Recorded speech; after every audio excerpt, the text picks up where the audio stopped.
नमस्कार, श्री स्वामी समर्थ उत्कर्ष ज्योतिष चॅनलमध्ये आपल्या सगळ्यांचे स्वागत आहे। आज पुन्हा एकदा नवीन व्हिडिओ नवीन विषयासोबत। आजचा विषय आहे सप्ताह काळातील सेवा। त्या सेवांमध्ये प्रामुख्याने ज्या काही सेवा केल्या जातात त्या सेवा कशा पद्धतीने कराव्यात। येणाऱ्या 15 एप्रिल या दिवशी आहे स्वामी महाराजांची पुण्यतिथी आणि या पुण्यतिथीच्या अनुषंगाने गुरुचैत्र पारायण सप्ताह केला जातो। हा गुरुचैत्र पारायणाचा सप्ताह आहे तो सप्ताह अर्थातच अखंड नामजप यज्ञ सप्ताह प्रत्येक श्री स्वामी समर्थ सेवा केंद्रांमधून केला जातो आणि हा सप्ताह असणार आहे 9 एप्रिल 2026 ते 15 एप्रिल 2026 पर्यंत। तसे पाहता वर्षभरात दोनदा उत्सव साजरे केले जातात किंवा पारायण सोहळा साजरा केला जातो। आजच्या या व्हिडिओमधून आपण जाणून घेणार आहोत गुरुचैत्र पारायण सोहळा कधीपासून आहे, कधीपासून पारायणाला सुरुवात करायची आहे, पारायणाची सांगता कशी असणार आहे, त्याचबरोबर इतर कुठल्या सेवा आहेत त्या सेवांमध्ये आपला सहभाग असावा, सेवा करण्याचा जो कालावधी आहे तो कुठला असणार आहे, या आणि अशाच असंख्य प्रश्न जे तुम्हाला पडलेले आहेत त्या सगळ्या प्रश्नांची उत्तरे आजच्या या व्हिडिओमधून आपण जाणून घेणार आहोत। सर्वात प्रथम स्वामींची पुण्यतिथी अर्थातच आपल्या श्री स्वामी समर्थ सेवा मार्गाचा महत्त्वाचा उत्सव जो उत्सव म्हणजेच 15 एप्रिल या दिवशी स्वामी पुण्यतिथीचा उत्सव साजरा केला जाणार आहे। या उत्सवाप्रित्यर्थ 7 दिवस अखंड नामजप यज्ञ सप्ताहाचं आयोजन प्रत्येक श्री स्वामी समर्थ सेवा केंद्रांमधून केलं जातं आणि त्याच अनुषंगाने या सेवा केंद्रांमधून अखंड नामजप यज्ञ सोहळा केला जातो। या अखंड नामजप यज्ञ सोहळ्यामध्ये ज्या काही सेवा उपासना केल्या जातात त्या सर्व सेवा वेगवेगळ्या स्वरूपाच्या असल्या तरी त्यांचं पुण्य मात्र एकच स्वरूपाचं असतं आणि हे पुण्य आपल्याला अखंड अचंचल अभेद्य अशा भक्तीचं प्रतीक मानलं जातं। या स्वामी पुण्यतिथीनिमित्त जो काही सप्ताह कालावधी आहे तो सप्ताह कालावधी असणार आहे 9 एप्रिल 2026 पासून 15 एप्रिल 2026 पर्यंत। या 7 दिवसाच्या कालखंडामध्ये तुम्ही जी काही सेवा करणार आहात ती सेवा अखंड असणार आहे। अर्थातच जी काही सेवा केंद्रामधून सेवा केली जाते त्यात प्रामुख्याने सगळ्यात महत्त्वाची सेवा केली जाते ती म्हणजेच प्रहर। खरे पाहता प्रहर करण्याची गरज आहे का? महाराजांचा प्रहर करण्याची महाराजांना गरज नाही तर आपल्या सेवेकरांना गरज आहे आणि म्हणूनच या सप्ताह काळामध्ये प्रहराची जी काही सेवा आहे त्या सेवेत आवर्जून आपला सहभाग असावा। सेवा करताना प्रहराची जी सेवा असणार आहे त्यात प्रामुख्याने वीणावादन असेल, त्यासोबतच माळजप असेल, त्यासोबतच स्वामी चरित्र सारामृत या ग्रंथाचं वाचन सुद्धा असणार आहे आणि सगळ्यात महत्त्वाचं मुख्य जी काही सेवा असणार आहे ती म्हणजे सामुदायिक पारायणाची सेवा। गुरुचैत्र पारायणाची जी काही सेवा आपण करणार आहोत या सेवेच्या अंतर्गत तुम्ही केंद्रामधून सेवा तर करू शकतात, केंद्रामधून पारायण तर करू शकतात, पण जर समजा एखाद्या वेळेस काही अडचणीमुळे आपल्याला पारायण करणं केंद्रात शक्य झालं नाही तर तुम्ही घरी सुद्धा याच पद्धतीने पारायण करू शकतात। मग या पारायणाचे नियम काय आहेत, कशा पद्धतीने हे पारायण करावं त्याबद्दल थोडक्यात माहिती आधी जाणून घेऊया। गुरुचैत्र हा 5वा वेद मानला जाणारा ग्रंथ आहे, अत्यंत प्रासादिक असा ग्रंथ आहे। गुरुचैत्र ग्रंथ ज्याने कोणी वाचन केलं असेल, पठण केलं असेल, मनन केलं असेल गुरुचैत्र पारायणाच्या माध्यमातून तर गुरुचैत्र सर्व काही प्रदान करणारं एक भक्तीचं प्रतीक आहे आणि याचमुळे या गुरुचैत्र पारायणाला प्रत्येक गोष्टीचं महत्त्व त्या पारायणात दिलेलं आहे। म्हणजेच जर एखाद्या स्त्रीला मुलं होत नसेल तर त्याने सुद्धा गुरुचैत्राचं पारायण करावं, एखाद्याला पितृदोषाचा त्रास असेल त्याने गुरुचैत्राचं पारायण करावं, एखाद्याला गुरुची भक्ती करायची असेल त्याने सुद्धा गुरुचैत्राचं पारायण करावं, एखाद्याला ज्ञान प्राप्ती करून घ्यायची असेल त्याने गुरुचैत्राचं पारायण करावं, एखाद्याला आर्थिक अडचणी असतील तर त्याने गुरुचैत्राचं पारायण करावं, एखाद्याने जीवनात काही प्रश्न असतील तर ते सोडवण्यासाठी सुद्धा तुम्ही गुरुचैत्राचं पारायण करू शकतात। एकंदरच काय गुरुचरित्र हा ग्रंथ सर्व काही प्रदान करणारा तर आहेच आहे, त्याचसोबत मानवाने जीवन कसं जगावं, जन्मापासून मृत्यूपर्यंत कसं वागावं या सगळ्या गोष्टींची इत्थंभूत माहिती या गुरुचैत्र ग्रंथात दिलेली आहे आणि त्याच अनुषंगाने या गुरुचैत्र पारायणाची जी काही आपल्याला संधी प्राप्त होणार आहे ती संधी असणार आहे येणाऱ्या सप्ताह काळामध्ये। मग तुम्ही म्हणाल सामुदायिक पारायण केलं तर त्याचे फायदे काय आणि घरी पारायण केलं तर त्याचे फायदे काय? तर बघा, ज्याला कोणाला खरंच शक्य असेल त्याने आवर्जून सेवा केंद्रातच पारायण करावं याकडे लक्ष असावं। त्याचं कारण असं आहे सेवा केंद्रात जे काही तुम्ही पारायण करणार आहात त्या ठिकाणी केले जाणारे पारायण सामुदायिक सेवेत गणले जातात आणि सामुदायिक सेवा एकीचं बळ मिळतं फळ या पद्धतीनुसार किंवा या अनुषंगाने आपल्याला अनंतपटीने पुण्य प्रदान करणार असतं। गुरुगृही अर्थात स्वामींच्या केंद्रात आपण त्याचं स्वामी चरित्र स्वामींच्या केंद्रात आपण गुरुचरित्राचं पारायण करणार आहोत आणि म्हणूनच त्याचं फळ आपल्याला अधिक अनंत पटीने मिळणार आहे। म्हणून सगळ्यात पहिलं प्राधान्य असेल की तुम्ही सेवा केंद्रात पारायण करा। पण सेवा केंद्रात पारायण करताना जर तुम्हाला अडचण येणार असेल, सोयर असेल, सुतक असेल, मासिक धर्म असेल, ज्या काही अडचणी येणार असतील त्या जर तुम्हाला माहिती असेल तर आपण ते टाळलेलं कधीही चांगलं। त्याचऐवजी इतर ज्या काही सेवा आहेत त्या सेवांमध्ये आपण सहभाग घेतला तर अतिउत्तम। किंवा आपल्या जागेवर कोणीतरी बसल्याला आपल्याला अडचण आली तर आपल्या जागेवर कोणीतरी बसणारं सुद्धा व्यक्ती आपल्याकडे असावं, त्याच वेळेस ते पारायणात आपण सहभागी व्हावं। त्याचबरोबर जर तुम्हाला केंद्रात जाणं शक्य नसेल, जवळपास केंद्र नसेल, तर तुम्हाला गुरुचरित्र पारायण करण्याची खूप इच्छा आहे, स्वामींची सेवा करण्यापासून आपण वंचित राहता कामा नये आणि म्हणूनच गुरुचरित्राचं पारायण तुम्ही घरी सुद्धा करू शकतात। साध्या सोप्या पद्धतीने हे गुरुचरित्राचं पारायण घरी सुद्धा तुम्ही करू शकतात। तर त्यासाठी लागणारं जे काही साहित्य असणार आहे ते साहित्य म्हणजे एक पाट किंवा चौरंग मांडावा, त्यावर कपडा टाकून त्या कपड्यावर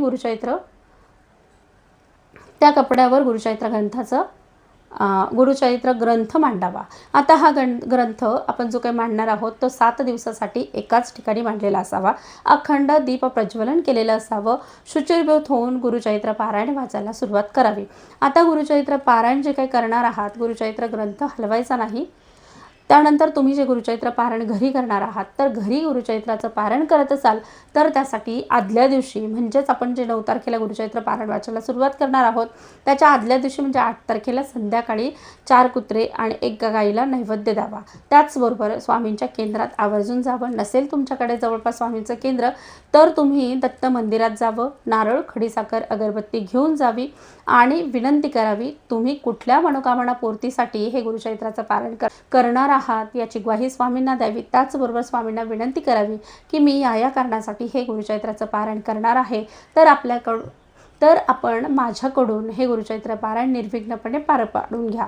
या पद्धतीने विनंती केल्यानंतर गाय कुत्र्यांना नैवेद्य दाखवावा। याचाच अर्थ असा आहे की तुम्ही स्वामी महाराजांना आमंत्रित करतात, की दत्त महाराजांना आमंत्रित करतात की महाराज तुमच्या चरित्राचं वाचन गायन मी या वेळेत माझ्या घरी करणार आहे, तेव्हा तुम्ही आवर्जून आपली उपस्थिती असू द्यावी।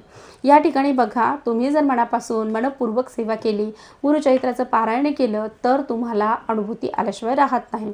फक्त तुम्ही जे काही नियम आहेत ते काटेकोरपणे पाळून या ठिकाणी गुरुचरित्राचं पारायण करावं। आता गुरुचरित्र वाचकांसाठी जे काही नियम सांगितले जातात त्याचा खूप बाऊ केला जातो आणि मग व्यक्ती घाबरतात, गुरुचरित्राचं पारायण आपण करावं किंवा करू नये, महिलांनी गुरुचरित्र वाचावं किंवा वाचू नये। बघा, गुरुचरित्र हा असा ग्रंथ आहे की तो प्रत्येकाने आवर्जून वाचावा, त्याचं मनन करावं, पठण करावं। आपल्याला जीवन जगताना अनेक अडचणी येतात, या सर्व अडचणींवर मात करणारं जर कुठलं काही दैवत असेल तर ते दैवत अर्थात आपण गुरुचरित्राला म्हणू शकतो आणि या गुरुचरित्राचं पठण केल्याने, पारायण केल्याने आपल्या जीवनातील अनेक अडचणीसुद्धा दूर होऊ शकतात। गुरुभक्ती आपल्या ठाई श्रेष्ठ बनू शकते आणि म्हणूनच गुरुचरित्राचे पारायण गरजेचे आहेत। मग हे गुरुचरित्राच्या पारायणाला जे काही नियम सांगितले जातात, महिलांनी गुरुचरित्र पारायण करावं का, महिलांनी गुरुचरित्राचं पारायण वाचावं का, तर सगळ्यात महत्त्वाची गोष्ट म्हणजे गुरुचरित्र ग्रंथ हा दिंडोरी प्रणीत सेवा मार्गाचा जो ग्रंथ आहे तो ग्रंथ सगळ्यांनी अबालवृद्ध कोणीही वाचावा अशा पद्धतीचा आहे। त्यातला जो काही भाग आहे तो जो की आपण वाचू नये, महिलांनी वाचू असा जो काही भाग आहे तो भाग कमी करून सुधारित आवृत्ती आपल्याला परमपूज्य गुरुमाऊलींनी, मोरेदादांनी प्राप्त करून दिलेली आहे आणि म्हणूनच आपण त्या ग्रंथाचं वाचन पठण करावं। आता हा झाला प्रश्न, गुरुचरित्राचं पारायण महिलांनी वाचावं का, आवर्जून वाचावं। त्यानंतर पुढचा जो काही प्रश्न असतो, गुरुचरित्राबद्दल नियम सांगितले जातात, मग ते नियम कशा पद्धतीने पाळायचे आहेत, तर त्या नियमांमध्ये सगळ्यात महत्त्वाचा नियम जो सांगितला जातो तो नियम म्हणजे जे काही आपण अन्न ग्रहण करणार आहोत त्या अन्नाबाबत नियम सांगितला जातो की एकवर्णी धान्य खावं। आता एकवर्णी धान्य म्हणजे काय किंवा हे जे काही नियम आहेत अन्नाच्या बाबतीत ते का सांगितले जातात, तर ते नियम सांगण्याच्या पाठीमागे कारण जे आहे, तुम्ही गुरुचरित्राचं अनुष्ठान स्वरूपी सप्ताह काळात पारायण करतात आणि पारायण करताना सर्व नियम पाळून आपण प्रापंचिक माणसं आहोत, संपूर्ण प्रपंच सांभाळत आपण जी काही सेवा उपासना करतो त्या सेवा उपासनेतून मिळणारी जी काही ऊर्जा आहे ती आपल्या साठवण्याची क्षमता आपल्या शरीरात निर्माण व्हावी, आपल्या मनात निर्माण व्हावी, आपल्या अंतरंगात निर्माण व्हावी। म्हणून तुम्ही जे अन्न ग्रहण करणार आहात ते सात्विक अन्न असावं। जसं अन्न तुमच्या पोटात जाणार आहे तसाच भाव तुमच्या ठाई निर्माण होणार आहे आणि म्हणून अन्नाला जे काही बंधनं घातलेली आहेत ते याचसाठी आहेत. पित्त प्रवृत्ती वाढवणारी जी काही पदार्थ आहेत ते टाळली पाहिजेत.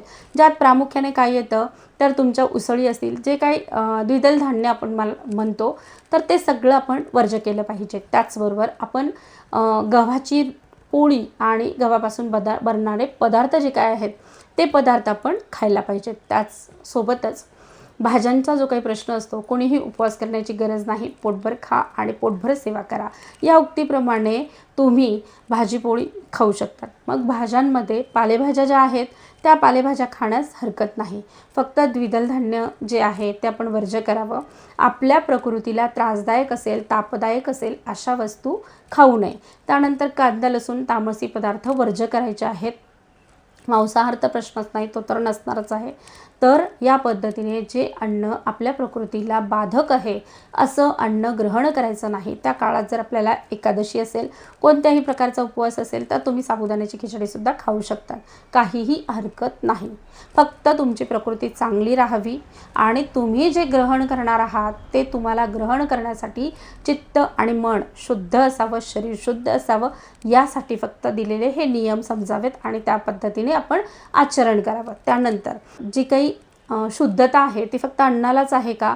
नाही. अन्नासोबत चित्ताला सुद्धा शुद्धता आहे, तशीच वाणीला सुद्धा शुद्धता आहे. आणि म्हणूनच या पारायण काळामध्ये आपण जे काही बोलणार आहोत, वागणार आहोत, ते सर्व समावेशक असलं पाहिजे. कोणाचीही निंदा नालस्ती शिवाशाप देऊ नयेत. फक्त जितकं नामस्मरण आपल्याला करणं शक्य असेल तितकं नामस्मरण या कालावधीमध्ये आपण करावं, आपल्याकडून व्हावं. त्याचबरोबर जे काही आपण गुरुचरित्राचं पारायण करणार आहोत, मग सप्ताह काळामध्ये फक्त गुरुचरित्राचं पारायणच असतं का? गुरुचरित्राचं पारायण करताना सगळ्यात महत्त्वाची गोष्ट म्हणजे नित्यसेवा करावी. नित्यसेवा म्हणजे काय तर श्री स्वामी चरित्र सारामृत ग्रंथाचे 3 अध्याय रोज वाचावे. सप्ताह काळामध्ये तुमच्याकडे पुष्कळ वेळ असतो, किमान एक स्वामी चरित्राचं पारायण आपल्याकडून होणं अपेक्षित आहे. त्याचबरोबर श्री स्वामी समर्थ या मंत्राचे 11 माळी जप सुद्धा आपल्याकडून होणं क्रमप्राप्त आहे. ही झाली सेवा गुरुचरित्राच्या पारायणाची कशी करावी याबाबतची संपूर्ण माहिती. गुरुचरित्र पारायणाचा सगळ्यात महत्त्वाचा नियम जाणून घेतला, तो म्हणजे अन्न कोणतं ग्रहण करावं. त्यानंतर ब्रह्मचर्य पाळावं. त्यानंतरचा पुढचं जे आहे, चामडी वस्तू धारण करू नये. मग त्यात बेल्ट असेल, चप्पल असेल, असंही आपण आता आजकाल लेदरचं काय मिळत नाही, पण जर तुम्हाला सवय असेल लेदरच्या वस्तू वापरायच्या तर त्या वर्ज्य कराव्यात, टाळाव्यात आणि त्याऐवजी प्लास्टिकचं फोमचं तुम्ही वापरू शकता. त्यानंतर पुढचा जो काही प्रश्न आहे, गादी आपल्याला वर्ज्य करायची आहे. काम्य गोष्टीसाठी वापरली जाणारी गादी आपण गुरुचरित्र पारायण काळामध्ये अजिबात वापरायची नाही आहे. त्याऐवजी चटई टाकून झोपू शकतो. एखाद्या व्यक्तीला जमिनीवर बसून जर समजा सेवा करता येत नसेल, गुरुचरित्राचं पारायण वाचता येत नसेल, तर त्या व्यक्तीने टेबल खुर्ची घेऊन सुद्धा गुरुचरित्राचं पारायण घरी किंवा केंद्रातही करू शकतात. जसं नियोजन केंद्रात असेल त्या पद्धतीने तुम्हाला गुरुचरित्राचं पारायण त्या ठिकाणी सुद्धा करता येणं सहज शक्य आहे. त्यासोबतच गुरुचरित्र पारायण करताना आपल्याकडून जर काही कुठल्याही प्रकारच्या चुका झाल्या, स्वामी चरित्राचं पारायण त्याचसाठी आहे की गुरुचं अधिष्ठान आपल्या पाठी भक्कम राहावं आणि गुरु कृपा आपल्यावर व्हावी, ज्यामुळे ज्या योगे आपण जी काही सेवा करणार आहोत किंवा जे काही पारायण करणार आहोत, ज्या काही सेवांच्या माध्यमातून आपल्याला ऊर्जा मिळणार आहे, ती ऊर्जा आपल्याला सामावता यावी. मनुष्य आहे तो तर चुकतोच. मग आपल्याकडून जर एखादी चूक झाली कळत नकळतपणे, तर त्या चुकाचं परिमार्जन व्हावं यासाठी विष्णू सहस्रनाम स्तोत्राचं सुद्धा पठण करावं. मग आता हे विष्णू सहस्रनाम स्तोत्राचं पठण तुम्ही गुरुचरित्र वाचन पूर्ण झाल्यानंतर करू शकतात, किंवा गुरुचरित्र वाचन घरी करत असाल तर गुरुचरित्र वाचन पूर्ण झाल्यावर करावं किंवा मग संध्याकाळी करावं. गुरुचरित्र पारायण काळात तुम्ही जर केंद्रामध्ये सप्ताह काळात पारायण करणार असाल तर केंद्रात संध्याकाळच्या आरतीनंतर जेव्हा विष्णू सहस्रनामाचं सामुदायिक पठण केलं जातं, तर आवर्जून आपण सामुदायिक गुरुचरित्राचं वाचन करतोय म्हणून सामुदायिकच विष्णू सहस्रनामाचं पठण करण्यासाठी उपस्थित असावं. हे झालं गुरुचरित्र पारायणाची सेवा कशी करावी. आपण ते का करावं ते बघूया. गुरुचरित्र पारायण का करावं? मी सुरुवातीला सांगितलं होतं की ज्याला कोणाला पितृदोष आहे गुरुचरित्राचे पारायण करावे, ज्याला कोणाला एखादी मनोकामना पूर्ण करून घ्यायची आहे त्याने गुरुचरित्राचे पारायण करावे. त्याही पुढे जाऊन सांगेल की जर समजा एखाद्याच्या पत्रिकेत गुरु बाधित असेल, गुरु राहू चांडाळ योगासारखे जर समजा आपल्या पत्रिकेत योग असतील, ज्याला अशुभ योग म्हटलं जातं, तर त्या अशुभ योगातून आपल्याला होणारा त्रास कमी व्हावा त्यासाठी सुद्धा आपण गुरुचरित्राचे पारायण सांगत असतो. आणि म्हणूनच हे गुरुचरित्राचं पारायण आपण संधी आहे तर केंद्रात करावं. याही पुढे जाऊन जर या प्रकारचा आपल्याला कोणताही त्रास असेल किंवा आपल्या कुठल्या मनोकामना पूर्ण होत नसतील तर किंवा आपल्या जीवनात काही अडचणी येत असतील तर त्या दूर होण्यासाठी आपण गुरुचरित्र पारायण करू शकतो. त्यातल्या त्यात जर गुरुचरित्राची आपण वर्षभरात 7 पारायणं केली, दरमहा एक या पद्धतीने आपण 7 पारायणं करू शकतो. अडीअडचण सोडून द्यावी. 12 महिन्यातल्या 7 महिन्यात आपण गुरुचरित्राचे पारायणं पूर्ण करावी. ही गुरुचरित्राची पारायणं 7 पारायणं केल्यामुळे गुरुचं अधिष्ठान आपल्या पाठीशी भक्कम राहतं. येणाऱ्या सर्व अडचणींमधून गुरु आपल्याला अलगद बाहेर काढत असतो. आपण नेहमी स्वामींच्या फोटोखाली लिहिलेलं बघतो की नाही, अनन्य चिंतयन्तो मायजनः पर्युपासते तेषां नित्यभियुक्तानां योगक्षेमं वहाम्यहम्. याच उक्तीप्रमाणे गुरुचा अधिष्ठान ज्याच्या पाठी भक्कम असेल त्याला जीवनात कुठल्याही संकटांना घाबरण्याची अजिबात गरज नाही. स्वामी महाराजांची कवच कुंडलं ज्याच्याकडे आहेत त्याचं जीवन सार्थकी लागल्याशिवाय राहणार नाही. तर अशा प्रकारे गुरुचरित्राचं पारायण सप्ताहकाळात पूर्ण करावं. हे झाले गुरुचरित्राच्या सेवेच्या बाबतीतले असलेले नियम, अटी, काय तुम्हाला असलेल्या सर्व शंकांचं निरसन. आता सप्ताह काळामध्ये फक्त गुरुचरित्राचं पारायणच करता येतं का, किंवा गुरुचरित्राचं पारायणच फक्त आपण करू शकतो का, तर तसं नाही. सप्ताह काळामध्ये इतरही खूप सेवा असतात. या सगळ्या सेवांमध्ये सर्वात श्रेष्ठ सेवा कुठली असेल तर ती सेवा म्हणजे साफसफाई करणं, चप्पल स्टँड सांभाळणं, यज्ञ विभागात काम करणं किंवा सर्व भाविकांना जागेवर बसवणं किंवा योग्य ते मार्गदर्शन करणं, योग्य तो समन्वय साधणं. या सगळ्या सेवांमध्ये आपला किती सहभाग घेता येईल, आपल्याला कसा सहभाग घेता येईल, आपल्याकडून जास्तीत जास्त सेवा कशी घडेल याकडे आपलं लक्ष असावं, याकडे आपला कल असावा. सोबत स्वामी चरित्राबरोबरच दुर्गा सप्तशतीचे पाठही करावे. कारण गुरु आपल्याला कुलदेवी आणि कुलदैवताकडे घेऊन जातात. म्हणूनच आपल्याकडून सप्ताह काळामध्ये वेगवेगळ्या प्रकारचे यागही करून घेतात. मग त्या यागांमध्ये तर आपली उपस्थिती आवर्जून असावी. तसेच कुलदेवी आणि कुलदैवताची आपल्याकडून भरभरून सेवा व्हावी यासाठी असलेले जे काही याग आहेत किंवा पाठ आहेत त्या सर्व सामुदायिक सेवांमध्ये देखील आपला सहभाग असावा. अखंड नामजप यज्ञ सप्ताह याचा अर्थच असा आहे, अखंड अचंचल अभेद्य भक्ती आपल्याकडून घडावी. पहिल्या दिवसापासून जो कोणी सेवा करणार आहे तो शेवटच्या दिवसापर्यंत सेवा करतो आणि म्हणून अखंड 7 दिवस सेवा केल्याचं त्यांना ते पुण्य त्याच्या पदरी पडत असतं. अशी सेवा आपल्याकडून खूप खूप हो आणि आपल्या गुरूंच्या चरणी अर्पण केली जावो. ज्यायोगे गुरूंचे भरभरून आशीर्वाद आपल्याला मिळत आणि आपल्यावर गुरुकृपेचं छत्र कायम राहावं ही स्वामी चरणी सदिच्छा व्यक्त करते. आणि आजचा जो काही व्हिडिओ आहे आशा करते तुम्हाला तुमच्या सर्व प्रश्नांची उत्तरं आजच्या या व्हिडिओमधून मिळाली असतीलच. पण जर समजा या व्यतिरिक्त जर काही अडचणी आपल्याला असतील, जर काही शंका आपल्याला असतील तर व्हिडिओच्या खाली लिहायला विसरू नका. त्याचबरोबर अजून अशा छान छान माहितीसाठी या उत्कर्ष ज्योतिष चॅनलला सबस्क्राईबही करा.